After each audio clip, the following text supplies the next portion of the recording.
할렐루야. 오늘 어버이 주일입니다. 어버이 주일 효와 관련된 미담으로 설교를 시작하겠습니다. 그럼 포항에도 효자동이라는 동네가 있는데요, 서울의 청와대 뒤쪽에 보면 효자동이 있습니다. 이 효자동이라는 그 이름의 유래가 있는데요, 옛날에 그 마을에 한 집에서 이제 할아버지와 손주가 같이 밤에 잠을 잤습니다. 할아버지 손주 얼마나 귀엽습니까?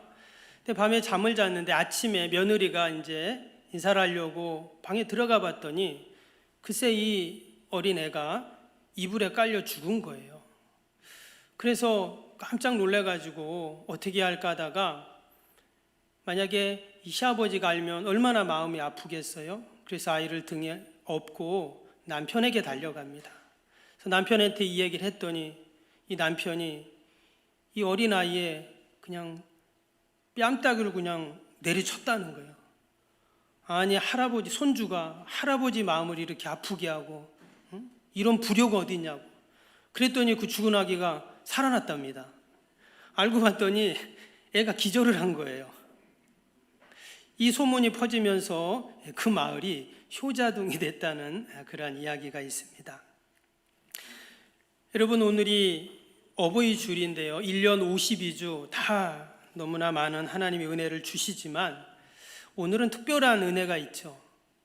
때로는 하나님이 눈물을 주실 때도 있고, 또 감동을 주실 때도 있고, 또 하나님이 잔잔한 평안을 주실 때도 있고, 또 감사가 넘치는 주도 있는데, 오늘은 특별히 우리의 육신의 부모님, 어머님들에 대한 생각 때문에 우리에게 더욱더 은혜가 되는 그러한 주일입니다. 사실 우리가 바쁘게 살다 보면 부모님을 잊고 살 때가 또 많습니다. 또 우리 연세가 많은 어르신들은 이미 부모님이 다 이제 안 계시기 때문에 또 부모님에 대한 생각이 점점 희미해지죠.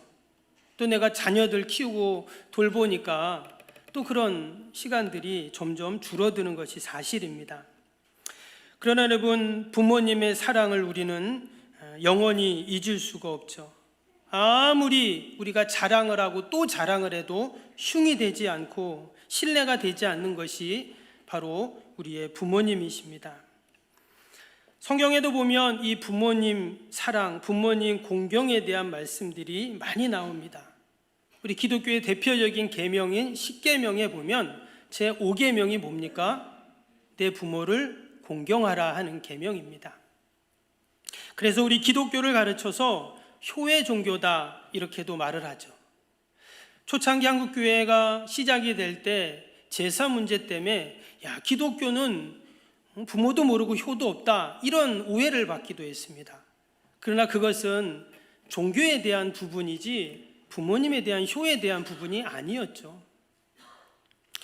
성경에는 수도 없이 부모 공경에 대한 말씀들이 나옵니다. 오늘 본문이 이제 대표적인 말씀인데요, 우리가 오늘 말씀을 통해서 다시 한번 우리 부모님을 생각해보고, 또 더 나아가서 우리의 천부 되신 우리 하늘 아버지를 기억하는 복된 시간이 되기를 축복합니다.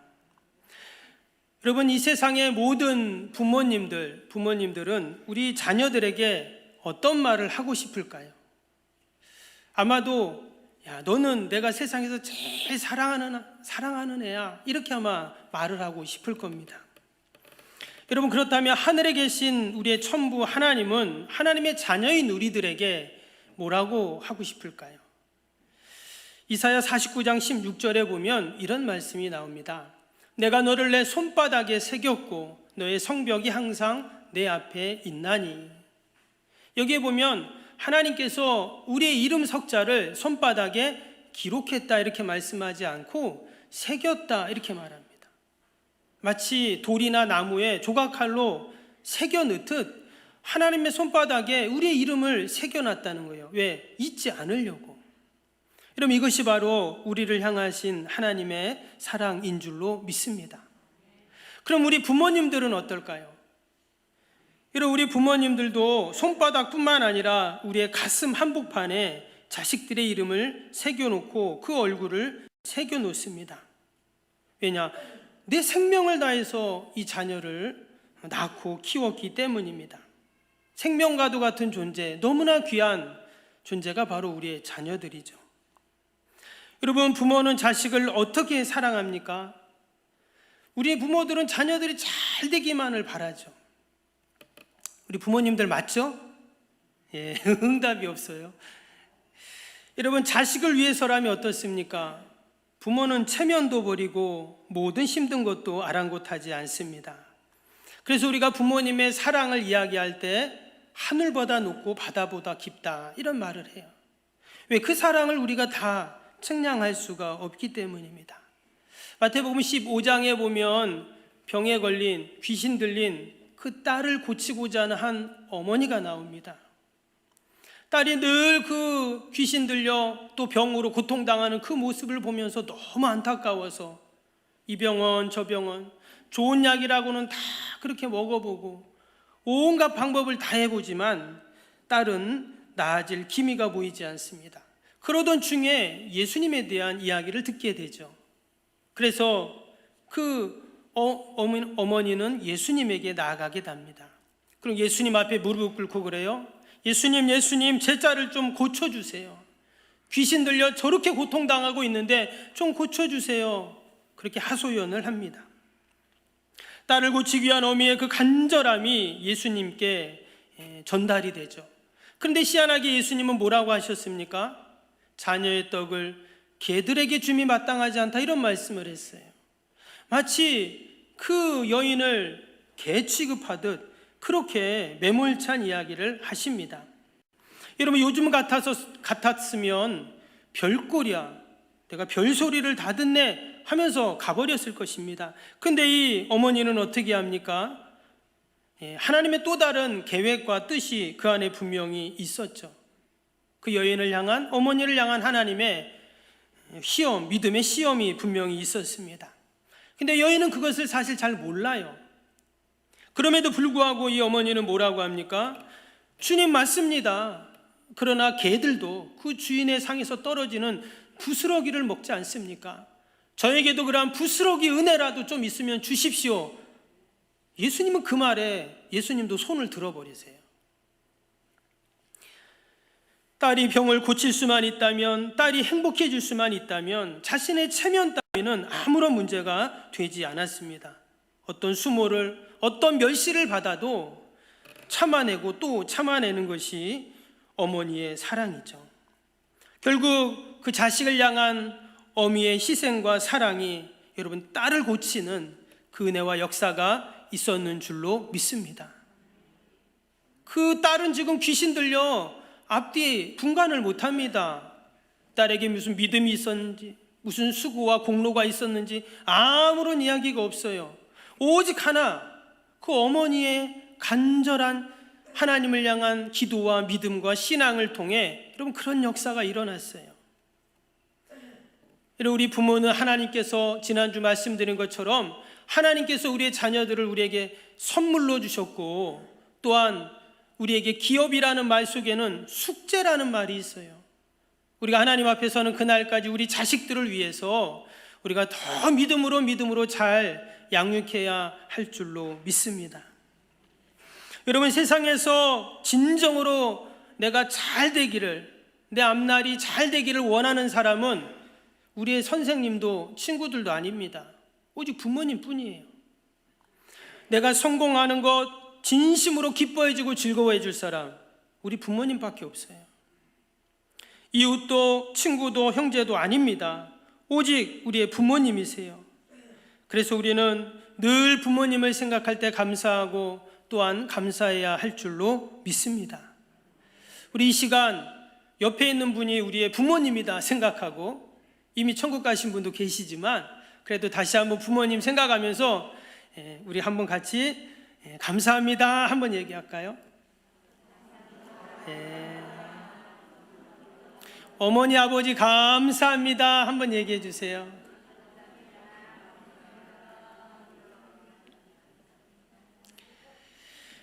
두 번째로 우리 부모님은 하나님의 대리자입니다.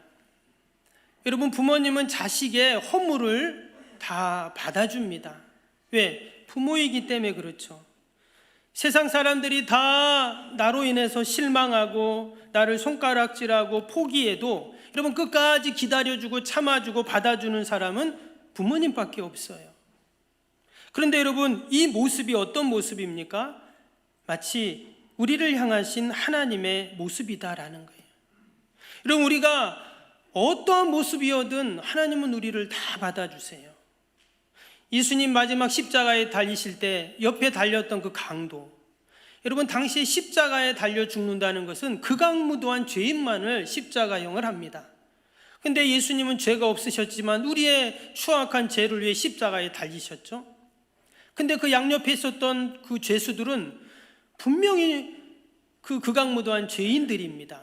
그럼에도 불구하고 예수님께서 한편 강도를 향해서 내가 오늘 나와 함께 낙원에 있을 것이다 하면서 그 강도의 모든 허물을 다 덮어주셨어요. 바로 우리 부모님의 모습이 하나님의 모습과 똑같습니다. 그래서 성경은 부모님을 하나님의 대리자라고 이야기했어요. 유대인의 탈무드에 보면 이런 이야기가 나옵니다. 나 대신, 그러니까 하나님이세요. 나 대신 내 어미를 너에게 보내노라. 내게는 등이 없어서 너를 업어줄 내 어미를 너에게 보냈노라. 내게는 손이 없어서 너를 붙들어주고 어루만져줄 내 어머니를 내 곁에 보냈노라.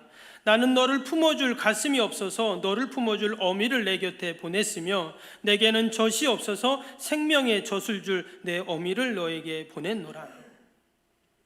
하나님께서 우리 자녀들에게 부모님을 보내주셨는데 하나님 대신 부모님을 보내주셨다는 거예요.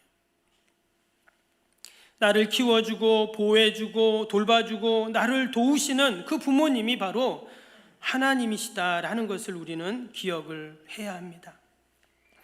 또한 우리 부모님들도 내가 하나님의 대리자로 우리 자녀를 양육하고 돌보고 키워야 된다는 마음으로 여러분 돌볼 때 그 가정은 진정 행복의 동산, 천국과 같은 가정이 될 줄로 믿습니다. 그래서 오늘 2절에 뭐라고 합니까? 내 아버지와 어머니를 공경하라 이렇게 명령을 하셨습니다. 여기서 내 아버지와 어머니라는 말은 바로 나의 존재를 의미합니다.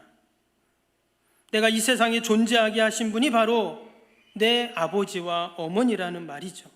나를 지금까지 있게 한 분, 나를 여기까지 있게 하신 분, 그분의 헌신과 수고와 그 나를 향하신 지극한 사랑 때문에 지금 우리가 여러분 이 자리에 있는 줄로 믿습니다. 인터넷에 노술래님의 쇠고기 한근이라는 시가 있습니다. 제가 한번 읽어드릴게요. 한번 들어보세요. 초등학교 6학년 때 부잣집 친구가 도시락 반찬으로 매일 싸오던 소고기 볶음, 그것이 너무도 먹고 싶어 이번 생일날엔 그 부드럽고 품위 있는 살고기와 함께 나도 호강 한번 하리라 하며 일주일 전부터 어머니를 졸랐습니다. 생일날 아침 미역국과 비계투성이인 돼지고기가 오른 밥상을 밀어버렸습니다. 아들 생일인데 이게 뭐냐고 꼬라지를 부리며 집을 나왔습니다. 방바닥에 엎어진 미역국 국물을 훔치며 내일 모레 꼭 해줄 테니 아침밥 먹고 나가라는 어머니의 강국한 부탁을 발로 밟고 서러워진 어린 몸뚱이를 자전거에 실었습니다. 엄하신 아버지가 그날은 아무 말씀도 없으셨습니다. 혼자 씩씩대며 차들 싱싱 달리는 한강 다리를 건넜습니다. 내가 사고라도 나야 나 귀한 줄 알지 하며 집에서 아주 멀리 마음은 더욱더 멀리 달아났습니다.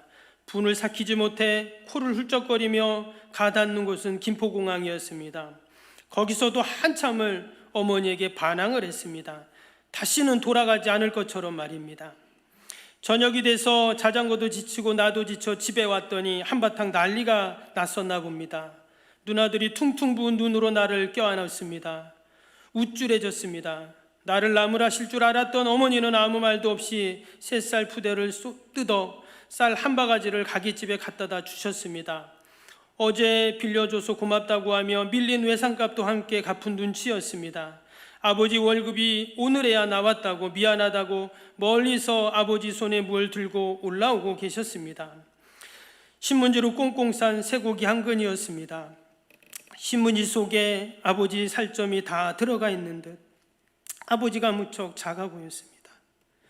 그때 쇠고기 한 근이 얼마나 무거웠는지, 왜 그때 아버지가 작고 가벼웠는지 38의 생일에야 비로소 알 것 같습니다. 철없는 아들이 나이 먹어서 자기도 어른이 돼 보니 부모의 마음을 헤아렸다는 그러한 시입니다. 여러분, 아낌없이 자신의 뼈와 살을 깎아서 자식에게 먹이는 부모님이 바로 하나님이 우리에게 보내주신, 여러분, 하나님의 대리자인 줄로 믿습니다. 저는 사실 어버이 주일만 되면 좀 오늘은 다른 분이 좀 설교를 했으면 하는 마음이 매년 있습니다. 부모 공경에 대한 설교를 하면서 저부터도 부모님께 효를 다하지 못하는데 성도들과 이 말씀을 나눈다는 것이 사실 너무나 부끄럽고 죄송합니다. 그러나 우리가 다시 한번 우리의 부족함을 생각하면서 우리를 위해 일평생 우리를 돌보시고 키워주신 부모님께 감사하는 여러분 귀한 시간들이 꼭 되실 수 있기를 축복합니다. 이런 자식들을 위해 온갖 희생과 사랑으로 살아오신 우리 부모님에게 하나님은 이렇게 하라고 말씀하십니다. 2절을 다시 보면 내 아버지와 어머니를 공경하라, 이것은 약속이 있는 첫 계명이니 그랬어요. 많은 계명이 있는데 수십 가지, 아니 수백 가지, 수천 가지의 계명이 있는데 첫 번째 계명이라고 그렇게 말씀하셨어요. 왜? 중요하니까. 공경이라는 말은 타마라는 단어로 되어 있습니다. 근데 이 신약은 헬라어로 되어 있는데 여러분 히브리어, 구약은 히브리어죠. 이 타마라는 단어가 히브리어로는 카베트라는 단어입니다. 이 뜻은 무겁다라는 뜻이 있어요. 또 존중하다라는 뜻이 있습니다. 그래서 부모님을 공경하라는 말에 왜 이 무거운 단어를 썼는가? 그 말은 부모님을 그렇게 존중히 여기라는 그러한 의미인 것입니다. 물론 오늘의 시대에 우리가 효자 노릇하는 것이 얼마나 어려운지 모릅니다. 여러분, 자식들 얼마나 바빠요? 살기 얼마나 힘듭니까? 우리 부모님 세대들도 힘든 시대를 살아오셨지만 지금도 그때 못지 않습니다. 좋은 차를 타고 좋은 집에 살고 먹는 것 고민 안 하지만, 그러나 또 삶 속에서 허리가 휘어지도록 그렇게 아이들은 공부해야 되고 우리 젊은 사람들은 일을 해야 되는 것이 바로 지금의 시대입니다.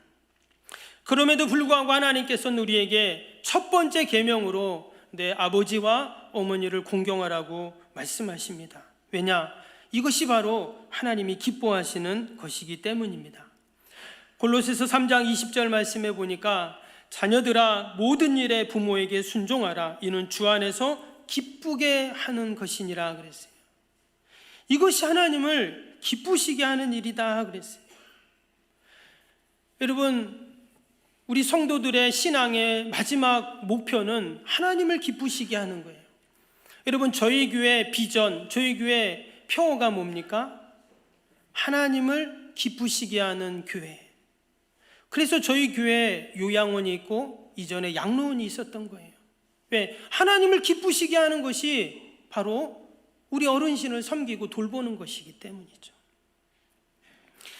유치원 아이가 집에 와가지고요, 교회에서 선생님이 십계명을 외우라고 했는데 십계명을 외우다가 이 5계명을 외울 때 내 부모를 공경하라 이 말씀이잖아요. 근데 이 아이가, 유치원 아이가 외우는데 내 부모를 공격하라, 내 부모를 공격하라 이렇게 외우는 거예요. 그래서 야, 공격하라가 아니라 공경하라잖아 그랬더니 아이가 아빠, 그러면 공경하라고 공격하라고 뭐가 차이야? 그랬더니 공경하는 거는 부모님 말씀 잘 듣는 거고 공격하는 거는 부모님 말 안 듣는 거지. 그랬더니 아이가 뭐라고 했는 줄 알아요? 그러면 왜 아빠는 할아버지한테 공격해요? 이랬다는 거예요. 여러분, 애들이 다 보고 있다는 거예요. 오늘 3절에 뭐라고 했습니까?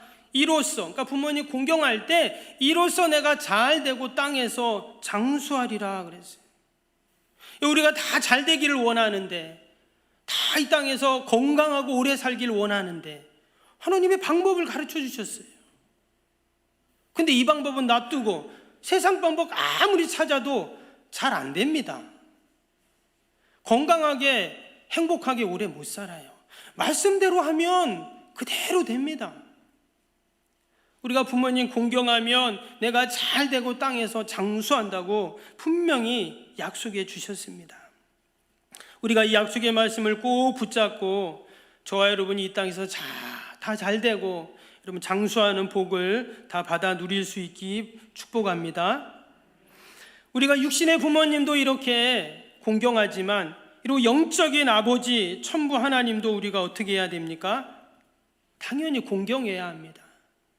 그래서 늘 하나님이 기뻐하시는 일을 우리가 해야 되는 것이죠. 여러분, 이 땅에서 가장 부모님을 잘 공경했던 분이 계십니다. 예수님이세요.